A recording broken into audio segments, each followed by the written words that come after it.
a really good grade or not so hot. All right, read the question and give us your justification.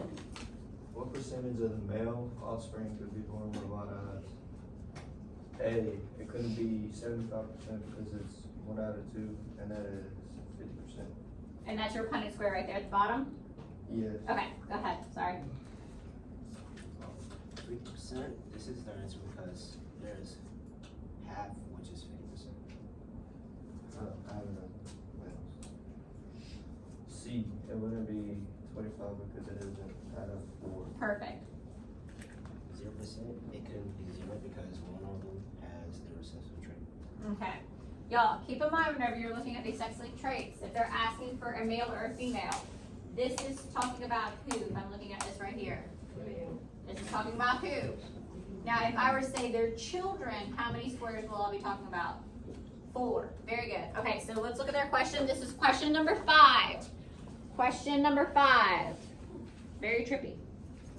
Based off the question 5, what is the percentage of females that could be born with red eyes?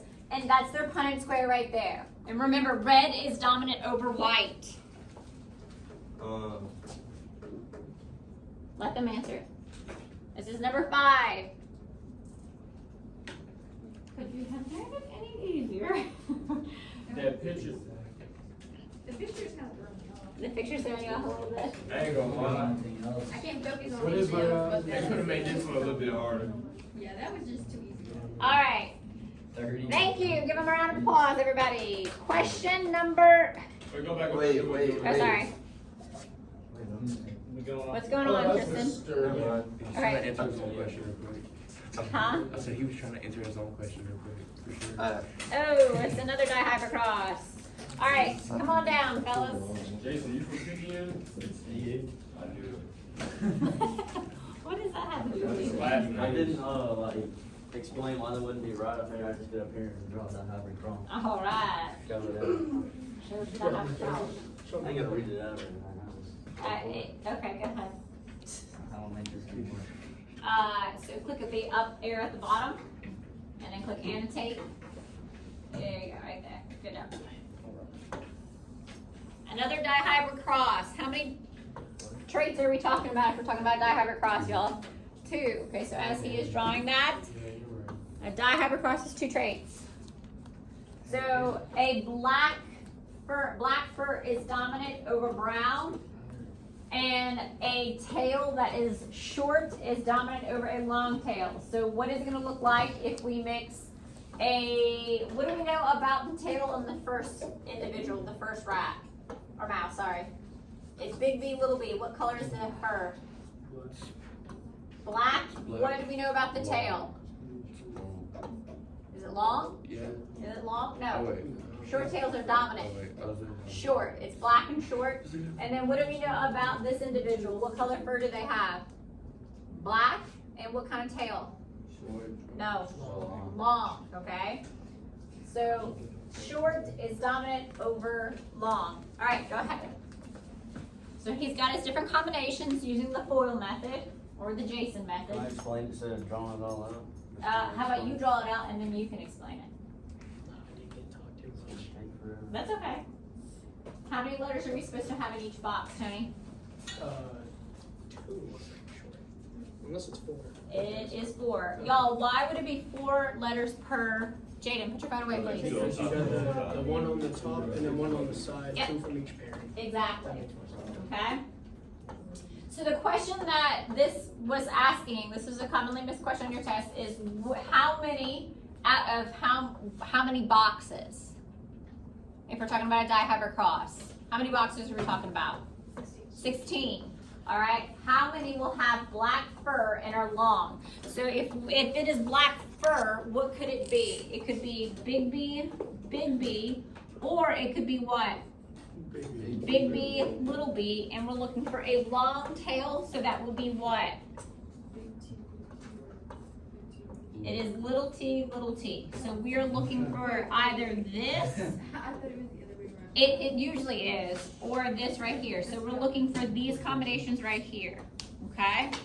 How many of you got tripped up on this dihyper cross whenever you were doing it on your I forgot how test? to do it. You forgot? I forgot how to do it. I might have some of that labeling. I tried so much to. I will say that on the state test, I think all you have to do is just be able to read the dihyper cross, okay? All right, as Jason is finishing that up, we are looking for either homozygous dominant or heterozygous, but we're definitely looking for homozygous recessive, okay?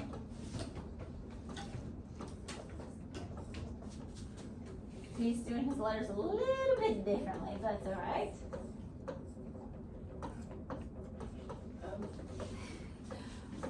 All right, now tell us, how many out of 16 are homozygous or heterozygous and then recessive for tail? Walk us through the answer. Okay, so it'd be 50% would be, because of the way they're, because the tails, first off, they'd all have black fur because there's old dominant T's on the top. Mm-hmm. And then the only thing that would change would be these two dominant T's make all this, long tail. So this top part of it have a long tail and the bottom half of it have a short tail. Very good. Do y'all see that? All right, now here's their question. Here's their question. A black fur is dominant over brown. Short is dominant over long. What percentage of the offspring cross a big B, little b, big T, little t, with a big B, little t, little t? Is that what we just did or no? No, that's different. Okay. Questions? All right, do y'all want me to help you out with figuring out the allelic combination? So I just need to get a raise. Huh? I just need it to be a raise so I can see the whole thing. All right, erase, mark that off. Jason, at the very bottom left, you see where the X is? Right there? Yeah, right there, and then click no. Is there a red?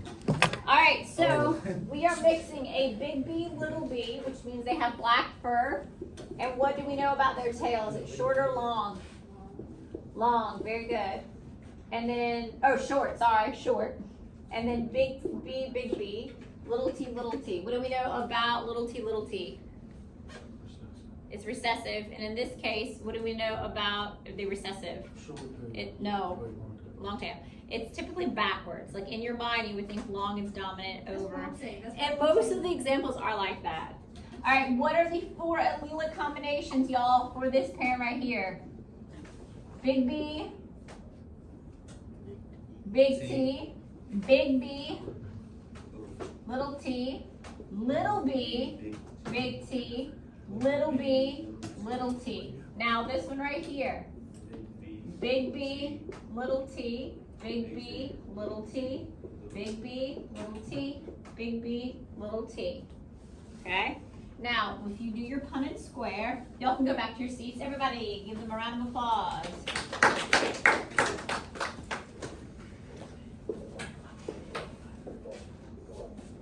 All right, so it would look like this.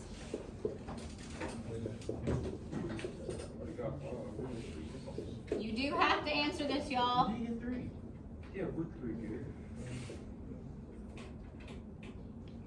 No, there's 7 of us. The other one, 6 for the others. Where do we, what's the question? The question's asked what will have brown and short. So brown, it would be little b, and it's short, it could be big T, like this. Because that's excluding their question. So we're excluding ours too. Yes. This is easy. I'm not saying 7, I'm saying 6. Jason, y'all is the signature mark? Yeah, sure. Y'all, do you actually have to do this whole dihyper cross? That's. No! Wait, do you know? No, you don't have to. Saying that too. Ms. Strong, No, you didn't. Yeah, I did that all the time for all of them. Yeah. Ms. Strong, Yes. we do everybody else's question except yours, so we have 6 questions to answer. Yes, so y'all are number 3, so y'all should have a blank space for number 3, Garrett. That's What? All Then right, why did we put 6? No, bro. there are 6 groups, aren't there? Yeah, like you. There's 7 groups. Oh, where you, okay, that was my bad then. No, it'd be 6 because you answer everybody else's and not you. Yeah, that's why I said 6. Thank you, Gatlin. Look, Gary. That was my voice of reason. Alright, last one. Gabe and Gatlin. Come on down. Also, another missed question. Y'all, what does this represent right here? These G and H. Twins. Twins, very good. Alright, Gatlin, Gabe, take it away. Alright, so individual B isn't shaded darker. No, wait. Let's back up. Read the question. Individuals with recessive phenotypes are shaded darker than those with dominant phenotypes if this trait is represented by the letter O. What is the genotype of individual B? Alright, so we're looking at B. Grandpa over there. So A is wrong because individual B isn't shaded darker, which means it isn't recessive. Individual B can't be homozygous dominant because individual E has the trait. Very good. Then C is correct because for E to have little r, which means it has it, both of these would have to be heterozygous.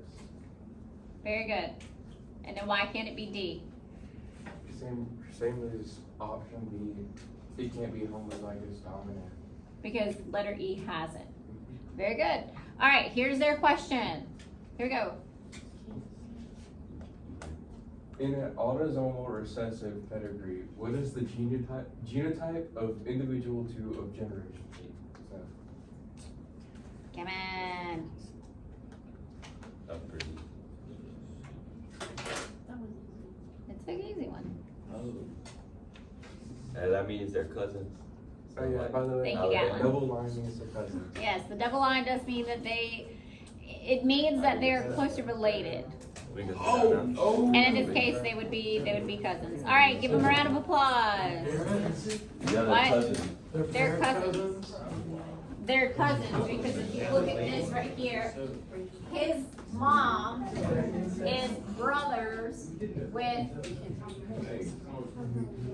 individuals. They're first cousins. Yeah, they are first cousins. That's what the double line means. That means that But they are. obviously don't know how cousins work.